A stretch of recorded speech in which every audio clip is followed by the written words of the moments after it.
오늘은 머뭇거리지 말라라는 제목으로 열왕기서 강의 33번째 시간을 갖겠습니다.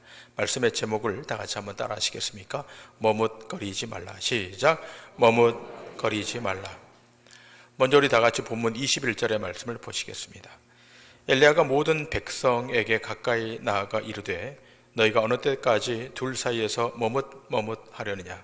여호와가 만일 하나님이면 그를 따르고 바알이 만일 하나님이면 그를 따를지니라 하니 백성이 말 한마디도 대답하지 아니하는지라. 하나님과 바알 사이에서 머뭇하고 있는 이스라엘 백성을 향해서 엘리야가 어느 때까지 둘 사이에서 머뭇거릴 것이냐라고 강변합니다. 여호와가 하나님이라면 여호와를 따르고 바알이 하나님이라면 바알을 따를 것을 재촉합니다. 그러나 백성들은 이에 한마디도 대답하지 않습니다. 여기서 우리는 우리의 신앙을 잠깐 점검해야 할 것 같습니다.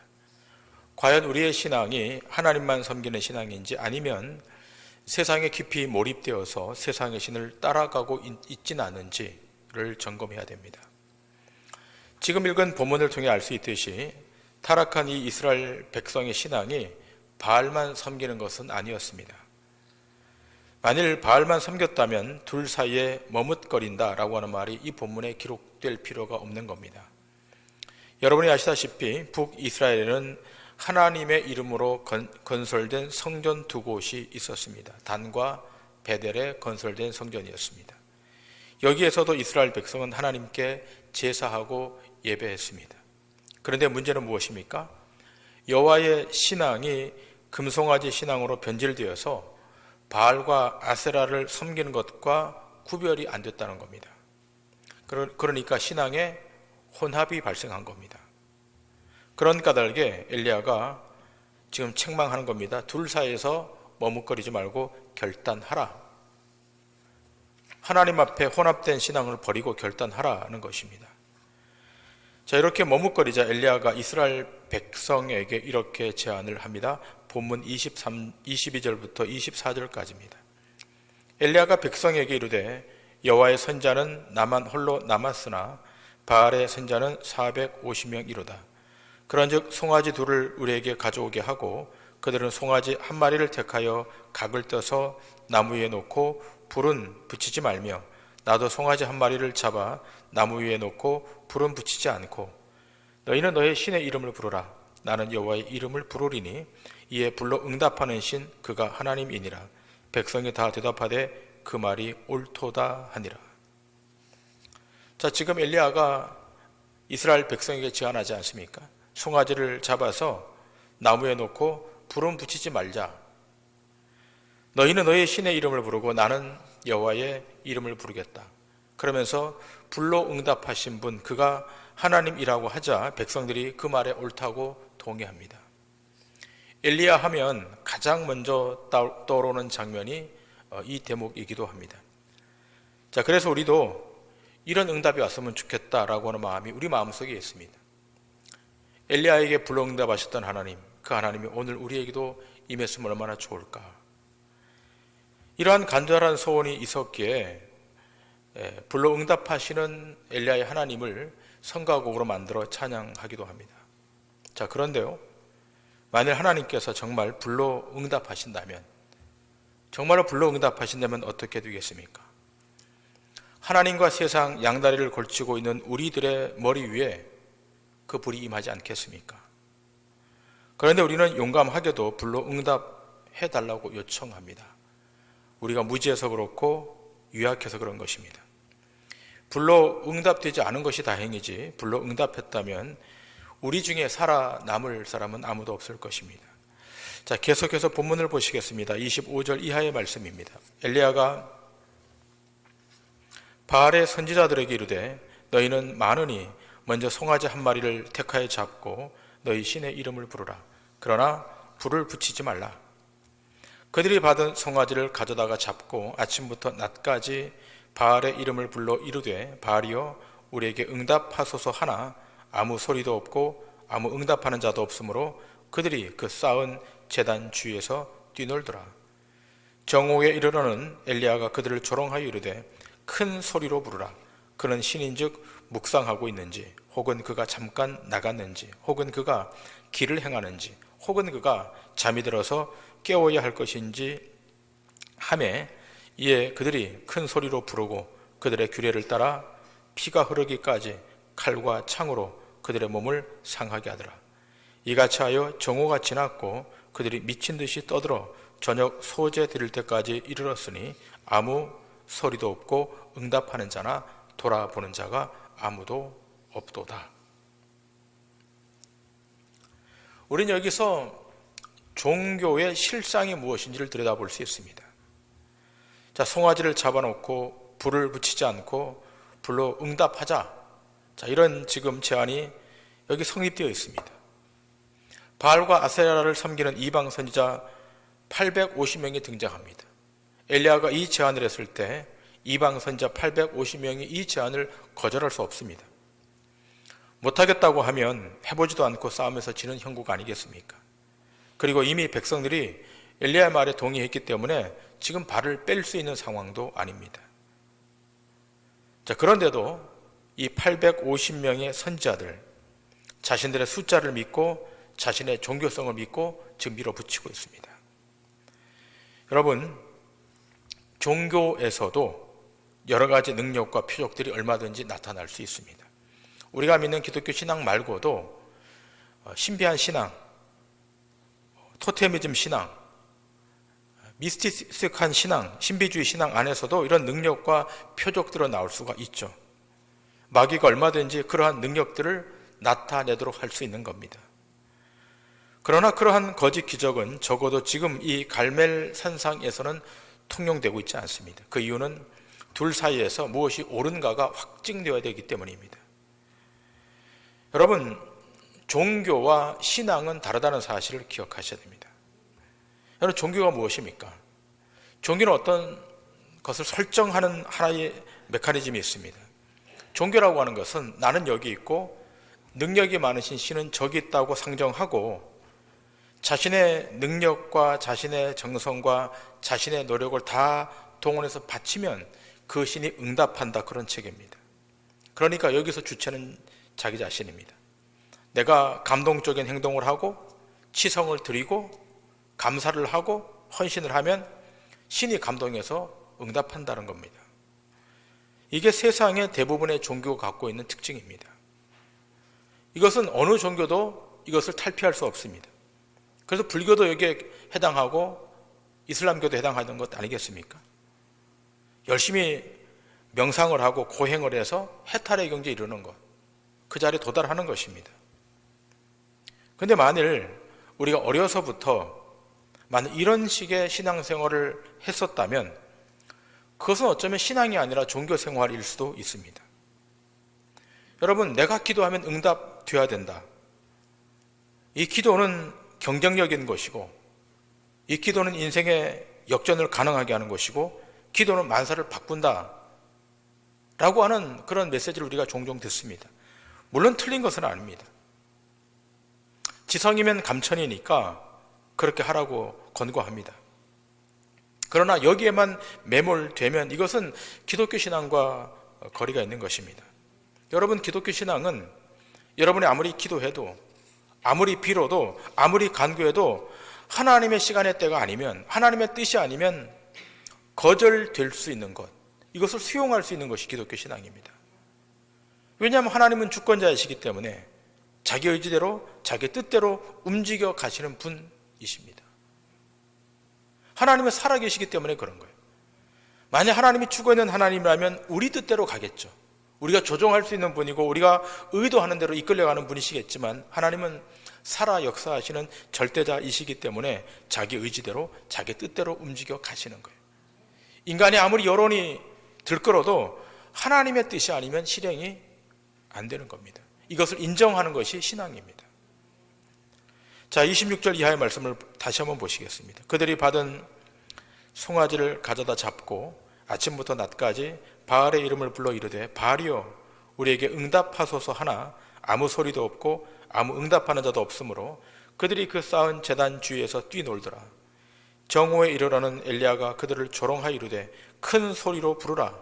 그는 신인즉 묵상하고 있는지, 혹은 그가 잠깐 나갔는지, 혹은 그가 길을 행하는지, 혹은 그가 잠이 들어서 깨워야 할 것인지 하매, 이에 그들이 큰 소리로 부르고 그들의 규례를 따라 피가 흐르기까지 칼과 창으로 그들의 몸을 상하게 하더라.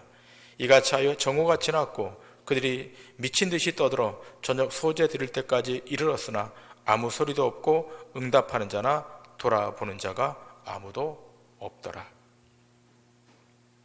바알과 아세라 선지자 850명이 아침부터 낮까지 바알의 이름을 부릅니다. 바알이여 바알이여 우리에게 응답해 주옵소서. 그냥 부르는 것이 아닙니다. 제단 주위를 돌면서 뛰면서 그 이름을 부르고 있습니다. 마치 이 광경은 모세 시대 때 시내산 앞에서 금송아지를 섬길 때 했던 이스라엘 백성의 모습과 방불합니다. 그런데 아침부터 정오가 되기까지 부르짖어도 아무 응답이 없어요. 그러자 엘리야가 조롱하죠. 그러니까 그들이 더 큰 소리로 바알의 이름을 부릅니다. 그리고 그들의 규례를 따라서 피가 흐르기까지 칼과 창으로 자신의 몸을 자해합니다. 이렇게 해서 저녁 소재 드릴 때까지 했지만 아무 소리도 없고 응답하는 자나 돌보는 자가 아무도 없다고 오늘 본문은 기록하고 있습니다. 여러분, 이 모습을 보면서 여러분 어떤 장면이 떠오릅니까? 무당들이 굿하는 장면 떠오르지 않습니까? 여러분들도 한 번씩은 다 보셨겠지만 북을 치면서 춤을 추면서 신을 불러내리는 무당의 그 굿하는 장면 보시지 않았습니까? 그냥 춤을 추는 것이 아니라 칼을 들고 춤을 추지 않습니까? 막 지상에서 막 30cm, 50cm 뛰면서 막 1시간 동안, 2시간 동안 막 뜁니다. 영험하다고 하는 무당들, 신내린 무당들은 작두를 타면서 춤을 춥니다.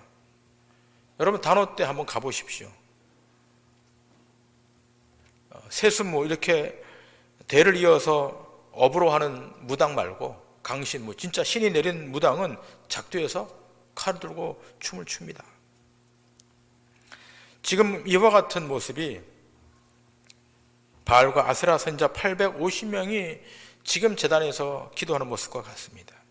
자, 그런데 한 명이 아니라 850명 선지자들이 동시다발적으로 이렇게 하고 있습니다. 자, 이럴 때 엘리야가 어떤 행동을 취합니까? 오늘 본문 30절부터 35절의 말씀입니다. 엘리야가 모든 백성을 향하여 이르되 내게로 가까이 오라. 백성이 다 그에게 가까이 가매 그가 무너진 여호와의 제단을 수축하되, 야곱의 아들들의 지파의 수요를 따라 엘리야가 돌 12개를 취하니 이 야곱은 옛적에 여호와의 말씀이 임하여 이르시기를 내 이름을 이스라엘이라 하리라 하신 자더라. 그가 여호와의 이름을 의지하여 그 돌로 제단을 쌓고 제단을 돌아가며 곡식 종자 2세알을 둘만한 도량을 만들고 또 나무를 버리고 송아지의 각을 떠서 나무 위에 놓고 이르되 통 4새 물을 채우다가 번제물과 나무 위에 부으라 하고, 또 이르되 다시 그리하라 하여 다시 그리하니, 또 이르되 3번째로 그리하려 하여 3번째로 그리하니 물이 제단으로 두루 흐르고 도랑에도 물이 가득 찼더라. 이 갈멜산에 제단이 있었던 거예요. 이 성전이 세워지기 전에 이스라엘 백성들이 산당을 만들어 제사했기 때문에 그때 만들어 놓았던 그 제단입니다. 이들은 이 산당에서 하나님 앞에 예배를 드렸죠. 제사를 드렸습니다. 그런데 어느 날부터인가 이 여호와의 제단은 무시되고 무너지고 온갖 바알과 아세라를 섬기는 제단들만 가득하게 된 겁니다. 지금 이 광경을 목격한 엘리야는 파손된 제단을 수축하는데 야곱의 12아들의 수대로 돌 12개를 취하여 지금은 제단을 쌓았습니다. 자, 지금 엘리야가 12개의 돌을 취해서 쌓는 이유가 무엇입니까? 12지파에 속한 이스라엘 백성은 하나님의 백성, 여호와 하나님만을 섬기는 백성으로 부름을 입었다는 사실을 지금 상기시키는 거예요. 너희들이 지금 바알을 섬기지만 너희는 바알을 섬길 자들이 아니라 여호와 하나님을 섬길 백성이라는 사실을 다시 각인시키는 겁니다. 이렇게 제단을 수축한 다음 나무 위에 송아지 각을 떠서 올리고는 물 4통을 떠서 3번 그렇게 붓습니다. 가득히 붓습니다. 그러자 물이 두루 흐르고 도랑을 펀데 그 도랑으로 물이 흘러갑니다. 인공적으로 불이 붙을 가능성을 완전히 배제시킨 것입니다. 자, 본문 36절 이하의 말씀을 보시겠습니다. 저녁 소재 드릴 때 이르러 선지자 엘리야가 나아가서 말하되 아브라함과 이삭과 이스라엘의 하나님 여호와여, 주께서 이스라엘 중에서 하나님이신 것과 내가 주의 종인 것과 내가 주의 말씀대로 이 모든 일을 행하는 것을 오늘 알게 하옵소서. 여호와여, 내게 응답하옵소서. 내게 응답하옵소서. 이 백성에게 주 여호와는 하나님이신 것과 주는 그들의 마음을 되돌이키심을 알게 하옵소서 하매, 이에 여호와의 불이 내려서 번제물과 나무와 돌과 흙을 태우고 또 도랑의 물을 핥은지라.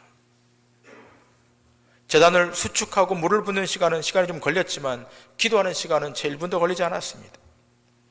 이 기도의 내용이 무엇입니까? 아브라함과 이삭과 이스라엘의 하나님이여 응답해 주옵소서. 지금 이렇게 이름을 부르는 것은 하나님의 언약을 이행하시는 하나님의 언약을 확인시키고 있는 거예요.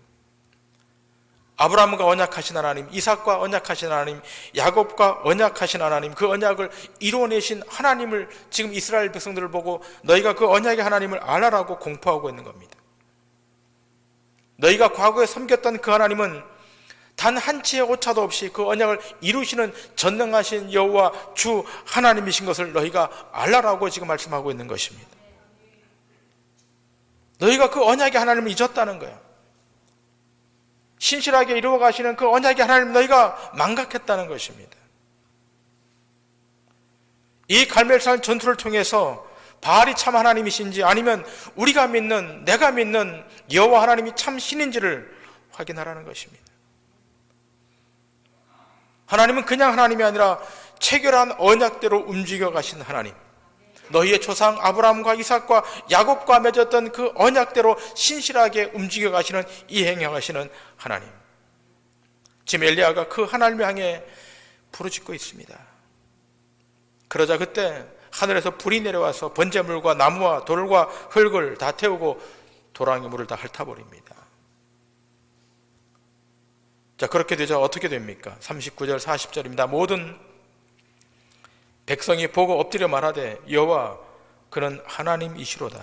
여호와 그는 하나님이시로다 하니 엘리야가 그들에게 이르되 바알의 선자를 잡되 그들 중 하나도 도망하지 못하게 하라 하매 곧 잡은지라. 엘리야가 그들을 기손 시내로 내려다가 거기서 죽이니라.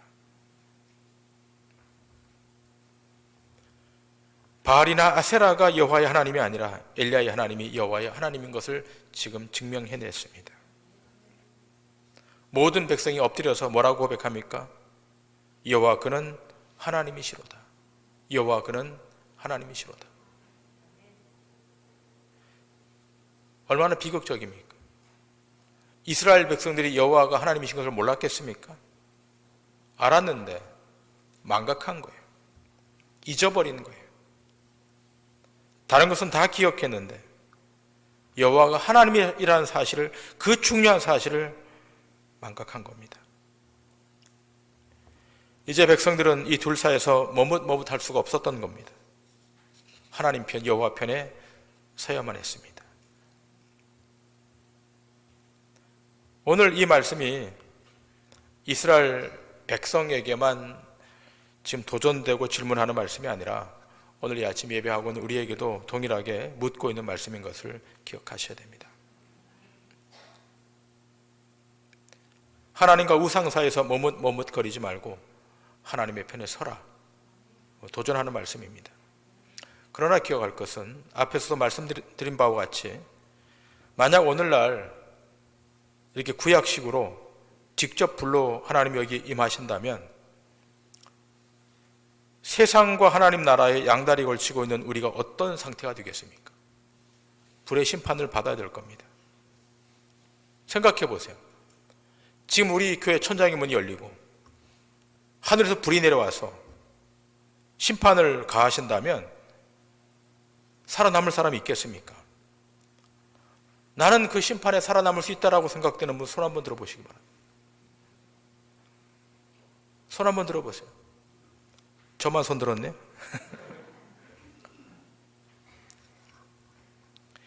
여러분, 우리가 이 땅에 발을 딛고 사는 한 양다리를 걸치고 살 수밖에 없는 인간의 유약함, 인간의 부실함이 있는 거예요. 그러면 이러한 우리가 오늘날 무엇을 보고 둘 사이에서 머뭇머뭇거리지 않고 돌이킬 수 있는 것이겠습니까? 무엇이 하나님의 심판과 징계를 피하고 살아남아서 하나님의 뜻대로 살아갈 수 있겠습니까?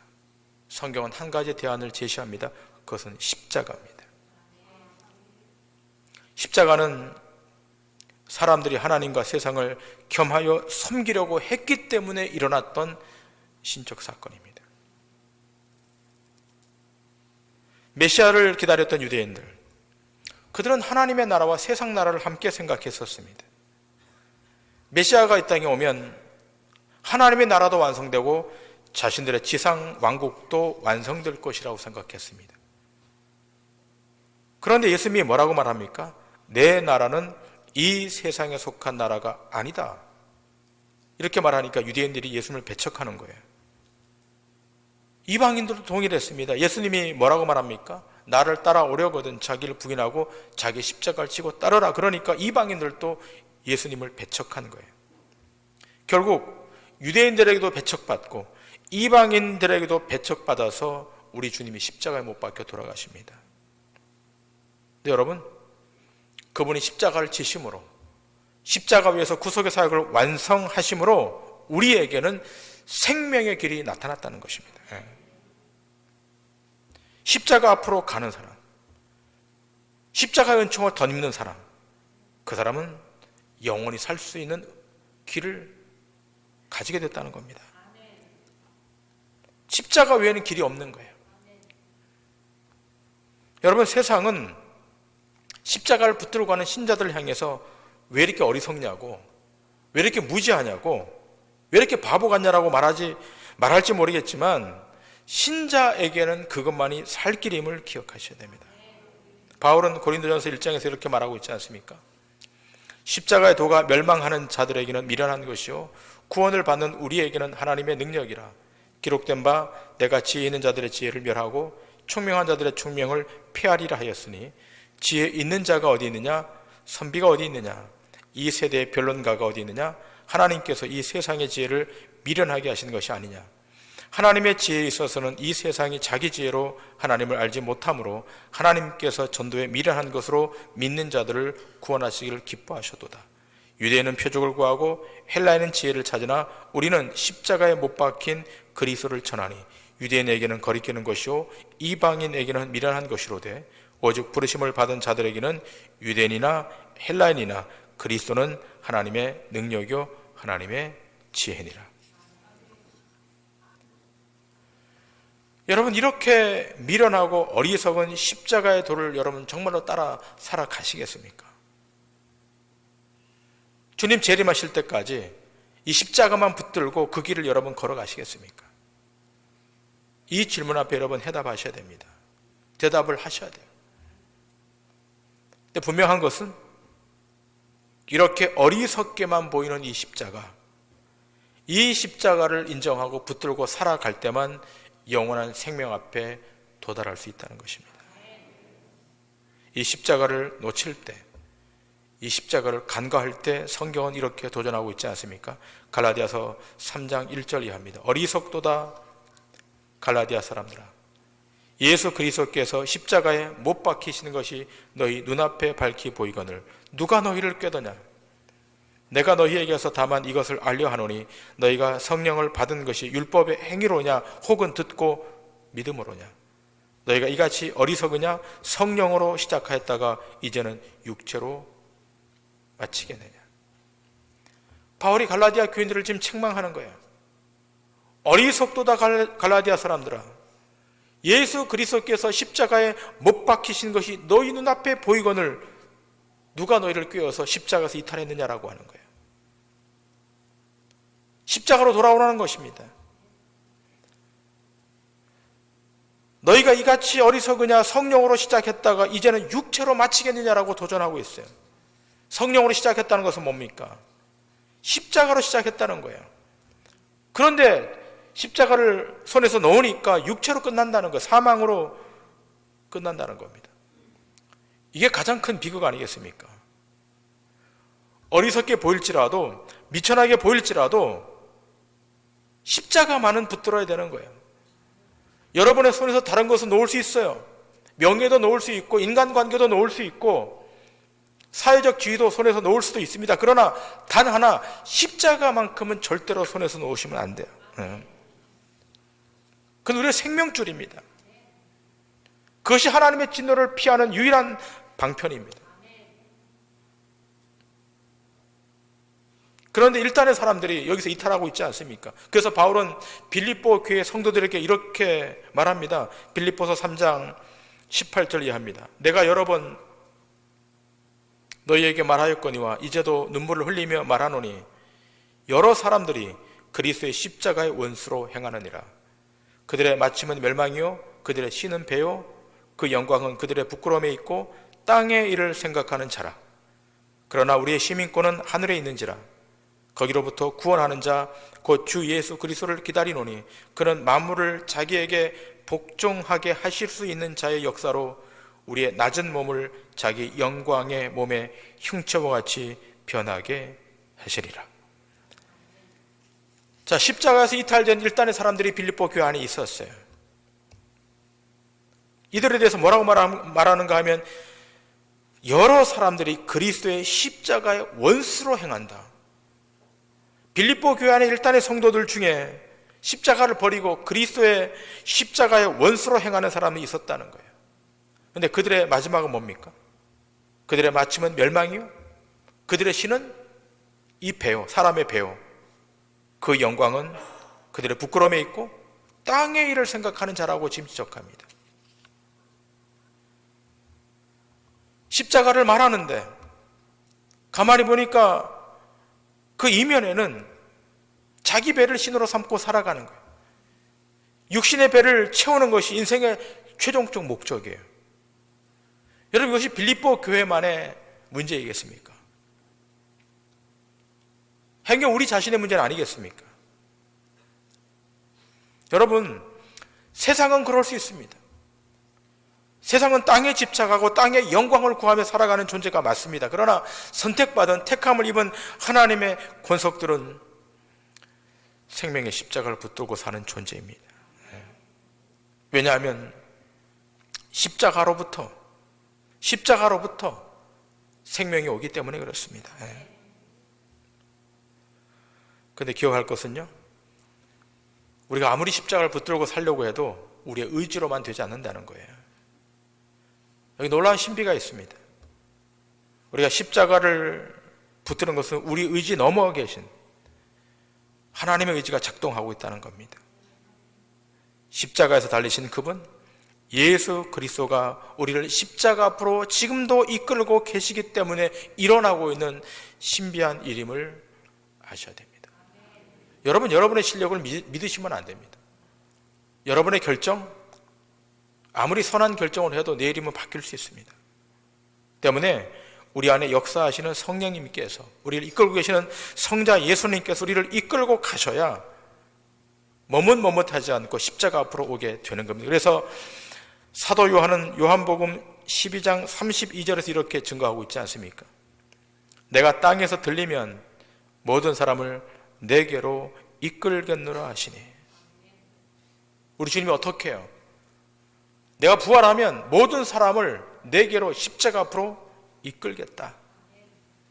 오늘 여러분의 의지가 탁월해서, 여러분이 선하셔서, 여러분이 정말 대단한 사람이라서 오늘 이 아침 만사를 제껴놓고 이 예배 자리에 온 것이 아니에요. 여러분이 믿을 만한 능력과 조건을 갖추었기 때문에 십자가 앞으로 온 것이 아니라 어떻게 해요? 우리 주님이 이끌어 주셔서, 우리 주님이 안내해 주셔서, 도와주셔서 이 생명 앞으로 오게 된 것입니다. 우리 이 일 앞에 감사하셔야 돼요. 우리는 잠시만 시간이 나면 샛길로 나가잖아요. 잠시만 틈만 벌어지면 하나님과 정반대의 길을 가지 않습니까? 왜냐하면 인간은 날 때부터 죄인으로 났기 때문에 그런 거예요. 그런데 어떻게 우리 안에 계시는 성령님께서 우리를 위하여 탄식하고 계시고 기도하고 계시고 우리가 죄악의 길, 멸망의 길로 가지 않도록 우리를 이끄시고 독려하시고 설득하셔서 오늘 이 아침 여러분과 제가 이 앞에 와서 예배하고 있는 줄 믿습니다.